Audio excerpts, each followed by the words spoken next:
Hello student, एक बार फिर आप सभी का स्वागत है आपके अपने ही YouTube channel brain master coaching centre Srinagar में। इससे पहले वाले वीडियो को जिसने वॉच नहीं किया तो वो इस वीडियो के डिस्क्रिप्शन में जाए और उस वीडियो को ज़रूर देख ले, क्योंकि मैंने इससे पहले वाले वीडियो में मैंने रिवर चैप्टर के यानी नदी चैप्टर के आपके गंगा और ब्रह्मपुत्र नदी के बारे में बताया था। आज हम इस वीडियो में देखेंगे सिंधु नदी और जो भी भारत की प्रसिद्ध नदियां हैं उनके बारे में।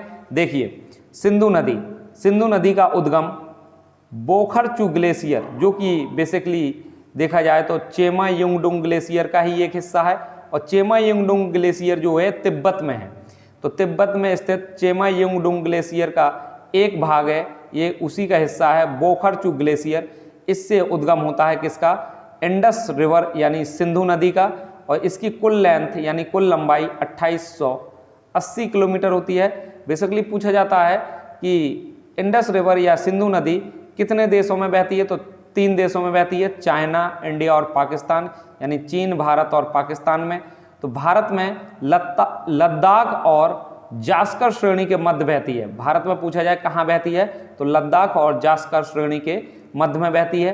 पाकिस्तान में इसकी क्या विशेषता देखेंगे हम, तो जो सिंधु नदी है ये अटक स्थान, पाकिस्तान में एक जगह का नाम है अटक स्थान, वहाँ पर ये मैदान पर आ जाती है। और वहीं पाकिस्तान में एक मिथनकोट नामक स्थान है जहाँ पर सहायक नदी आकर इसमें मिलती है, और पाकिस्तान के बाद ये कहाँ चली जाती है? अरब सागर में गिर जाती है, यानी अरब सागर में यह नदी मिल जाती है जाके। इसके बाद देखिए, यह जो नदी है सिंधु नदी भारत और पाकिस्तान के मध्य में क्या है? विवादित है, यानी भारत और पाकिस्तान के मध्य में जो विवाद है इस सिंधु नदी के कारण। और इसी के लिए सन 1960 ईस्वी में एक सिंधु जल समझौता हुआ था, यानी इंडस वाटर ट्रीटी हुई थी, और यानी सिंधु जल समझौता हुआ था, जिसमें समझौते में ये कहा गया था कि जो ऊपर की 3 नदियां यानी सिंधु, झेलम और चिनाव, इसके जल का 80% उपयोग पाकिस्तान करेगा और 20% भारत करेगा। और नीचे की जो नदियां थी रावी, व्यास, सतलज, इसके 80% जल का उपयोग इंडिया करेगा यानी भारत करेगा, और 20% जल का उपयोग पाकिस्तान करेगा। ऐसा इस सिंधु जल समझौते में, जो कि 1960 में हुआ था, ऐसा उसमें कहा गया था। देखिए, जो सिंधु नदी है यहाँ देखिए आपको दिखाई दे रहा हो ग्लेशियर, जो कि चाइना में है। इस ग्लेशियर से होकर निकलती है और इधर से बहती हुई देखिए यहाँ से होती हुई ये सिंधु नदी जाकर यहाँ पर गिर जाती है।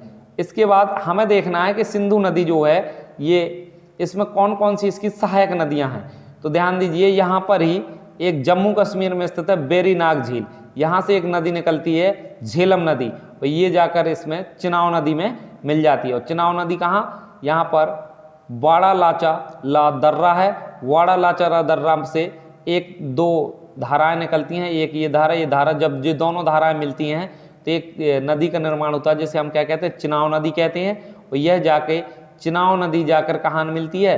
सिंधु नदी में मिलती है। और जो बेरीनाग झील से निकली हुई झेलम नदी है यह किसकी सहायक नदी है? चिनाव की, तो ये जाके चिनाव में मिल जाती है। और यहीं इसके नीचे देखिए ये है रोहतांग दर्रा, ये रोहतांग दर्रा। वाड़ा लाचा दर्रा कहाँ था? हिमाचल प्रदेश में। और यहाँ पे इसी के नीचे देखिए यहाँ पर क्या है? रोहतांग दर्रा। तो रोहतांग दर्रा से एक नदी निकलती है जिसका नाम क्या है? देखिए रावी नदी। रावी नदी यहाँ से जाती हुई देखिए बहती हुई कहाँ मिलती है? ये भी जाकर कहाँ मिल जाती है? जाके चिनाव नदी में मिल जाती है। रावी नीचे से जाके मिलती है चिनाव नदी में, और वो ऊपर से आके मिलती है। ठीक है। इसके बाद जो यही इसी रोहतांग दर्रा से एक नदी और निकलती है जिसका नाम है ब्यास। और इससे पहले देखिए जो एक ग्लेशियर है जो चीन में स्थित है, जहाँ से सिंधु नदी निकलती है, वहीं पर एक जगह है राक्षस ताल। इस राक्षस ताल से एक नदी निकलती है सतलज नदी, जो यहाँ से बहती हुई बेसिकली देखते हैं आप सतलज नदी, और जाकर कहाँ मिलती है? सिंधु नदी में मिलती है। तो हम कह सकते हैं सिंधु की सहायक नदी है कौन है? तो एक तो आपकी ये चिनाव है, और एक क्या है आपकी ये सतलज नदी है। और सतलज की सहायक नदी कौन है? तो ये रोहतांग दर्रा से निकली हुई ये ब्यास नदी आकर किस में मिल जाती है? सतलज में मिल जाती है। तो बेसिकली देखा जाए तो ये थोड़ा सा समझ में आए तो मतलब बहुत आसान है, और ना समझ में आए तो थोड़ा सा टफ लग रहा हो तो ज़्यादातर इसमें आपको यही ध्यान देना है कि चिनाव में 2 नदियाँ आकर मिलती हैं, ऊपर से झेलम नदी आकर मिलती है और नीचे से रावी नदी जाकर मिलती है, और सतलज में ब्यास नदी मिलती है। और ये दोनों की दोनों नदियाँ कहाँ जाकर मिल जाती हैं? सिंधु नदी में मिल जाती हैं। ठीक है, तो बेसिकली हमें उम्मीद है कि आपको समझ में आया होगा। जहाँ भी समझ में नहीं आया तो कमेंट बॉक्स में कमेंट जरूर कर दें। इसके बाद देखिए नर्मदा नदी। नर्मदा नदी का उद्गम अमरकंटक से हुआ है, यानी अमरकंटक से निकलती है।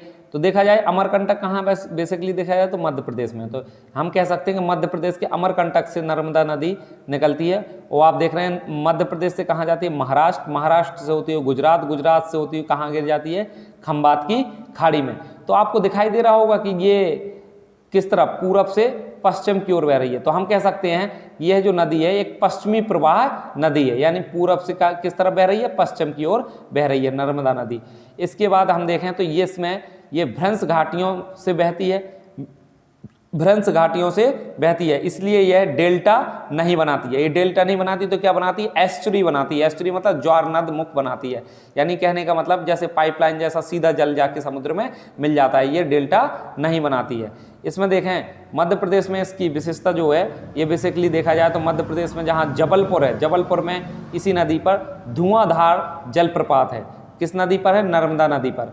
और इसीलिए नर्मदा नदी मध्य प्रदेश में नर्मदा नदी के अधिकांश जल का उपयोग किया जाता है, इसलिए मध्य प्रदेश की जीवन रेखा भी कहा जाता है। नर्मदा नदी को मध्य प्रदेश की जीवन रेखा भी कहा जाता है। इसी नदी पर सरदार सरोवर बांध है, किस पर है, नर्मदा नदी पर, जो कि कहाँ है, गुजरात में है।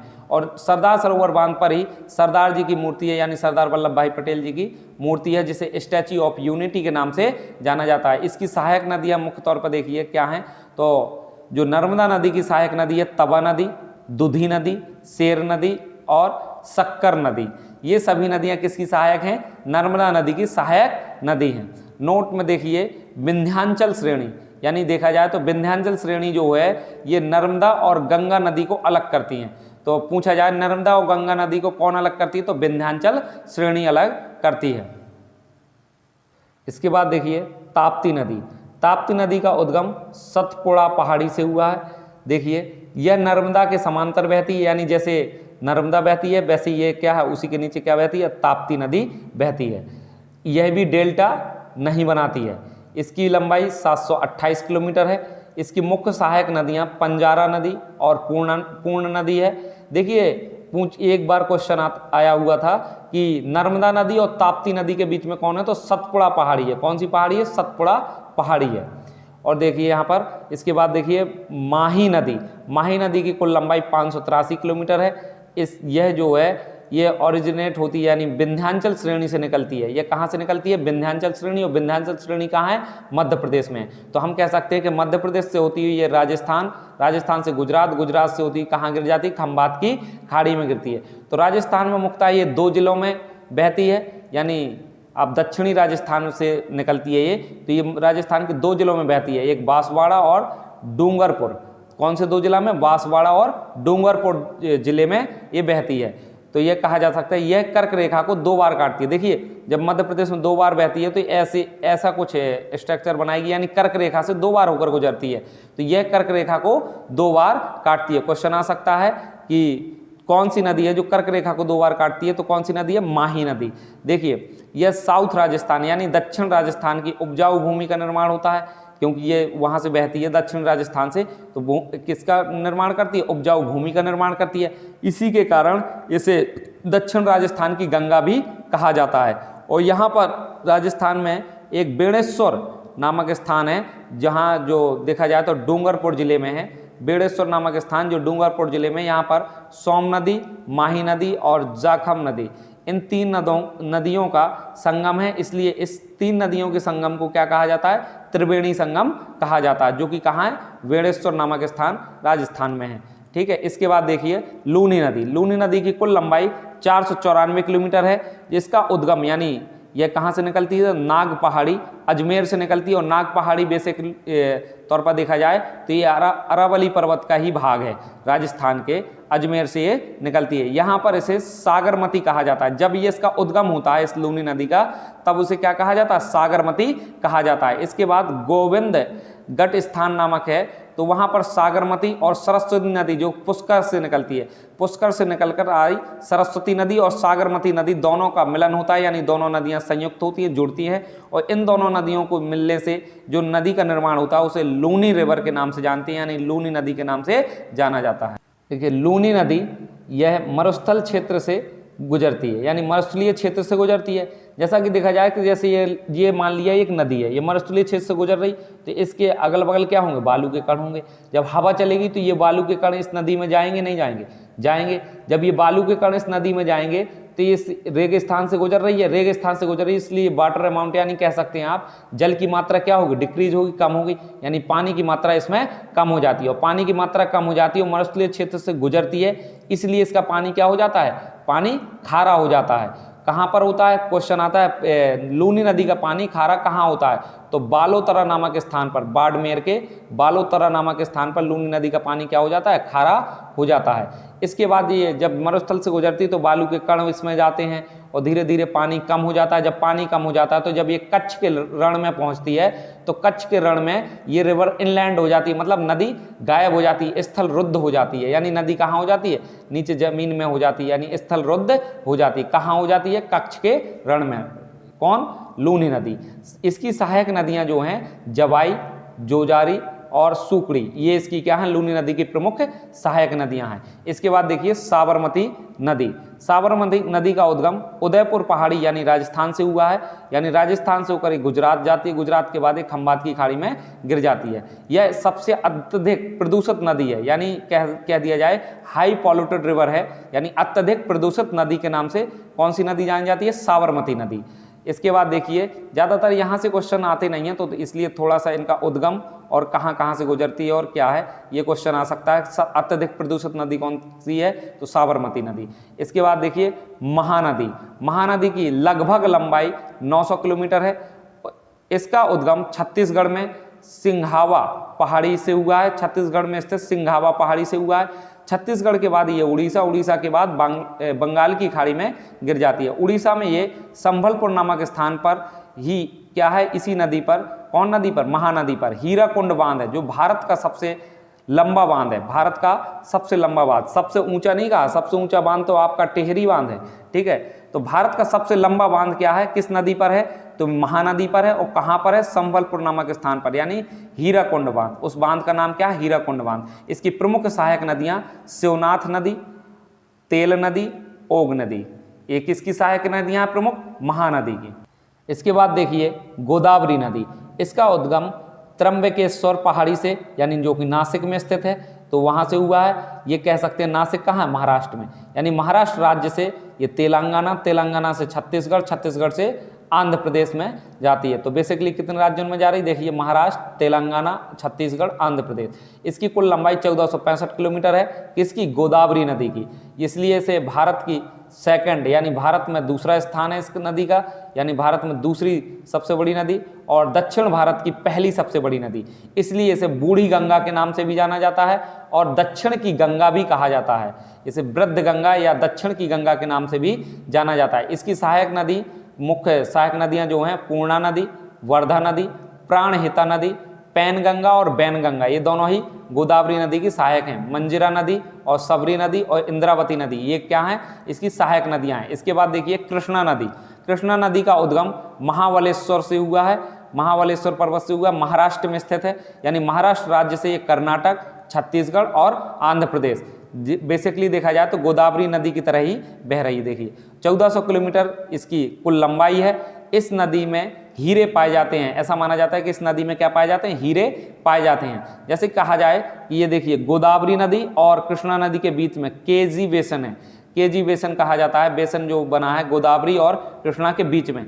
इसलिए पहले कहा जाता था छत्तीसगढ़ को धान का कटोरा कहा जाता था, अब ये केजी बेसन है जो गोदावरी और कृष्णा नदी के बीच में है, इसे धान का कटोरा यानी राइस बाउल कहा जाता है, क्योंकि यहाँ की जो भूमि होती है वो अत्यधिक उपजाऊ होती है, इसलिए यहाँ पर ज़्यादातर धान की खेती होती है। यानी आंध्र प्रदेश में ये स्थित है केजी बेसन। केजी बेसन कहाँ स्थित है, आंध्र प्रदेश राज्य में स्थित है। तो कृष्णा नदी की जो सहायक नदियाँ हैं इस प्रकार हैं, देखिए भीमा नदी, तुंगभद्रा नदी, घाटप्रभा नदी, मालप्रभा नदी, दूध गंगा नदी और कोयना नदी, ये क्या है, कृष्णा नदी की प्रमुख नदियां हैं, प्रमुख सहायक नदियां हैं। इसके बाद देखिए कावेरी नदी। कावेरी नदी का उद्गम ब्रह्मगिरी पहाड़ी से, कर्नाटक के ब्रह्मगिरी पहाड़ी से हुआ है। और यह जो कावेरी नदी है देखिए कर्नाटक और तमिलनाडु में, देखिए कर्नाटक में और तमिलनाडु में बहती है। तो कर्नाटक में देखिए जब ये कर्नाटक में है तो 6 महीने वर्षा होती है। कैसे वर्षा होती है 6 महीने? उठता हुआ मानसून, यानी जो जाता हुआ मानसून, उठता हुआ मानसून है, ये कर्नाटक में 6 महीने बारिश करता है। तो ये 6 महीने इधर वर्षा होती है और तमिलनाडु में लौटता हुआ मानसून 6 महीने वर्षा करता है। इसी कारण इस नदी को 12मासी नदी भी कहा जाता है। ये प्रायद्वीपीय ऐसी नदी है जो 12मासी नदी कही जाती है। और इसी के कारण कर्नाटक और तमिलनाडु में क्या है के बीच में ये विवादित नदी है। ठीक है, इसके बाद देखिए ये डेल्टा बनाती है और दक्षिण भारत का बगीचा भी कहा जाता है। इसका जो डेल्टा बनता है तमिलनाडु में एक डेल्टा बनाती है, उसी डेल्टा का नाम क्या है? दक्षिण भारत का बगीचा, यानी गार्डन ऑफ साउथ इंडिया के नाम से उस डेल्टा को जाना जाता है। जो कौन बनाती है? कावेरी नदी बनाती है। इसकी सहायक नदियां काबिनी, हथमाथी और अमरावती और अकरावती हैं। ये आपने देखी भारत की कुछ प्रमुख नदियां। और जिसने भी इससे पहले वाला वीडियो वॉच नहीं किया तो वो इसके डिस्क्रिप्शन में जाए, वहां पर उसकी लिंक मिल जाएगी। उसमें मैंने आपको गंगा नदी और ब्रह्मपुत्र नदी के बारे में बताया है, तो उसे भी जरूर वॉच कर लें। और इन 2 वीडियो के माध्यम से मैंने आपको भारत की कुछ प्रमुख नदियों के बारे में बताया है। वीडियो अगर अच्छा लगे तो लाइक, कमेंट और शेयर जरूर करें। जय हिंद, जय भारत।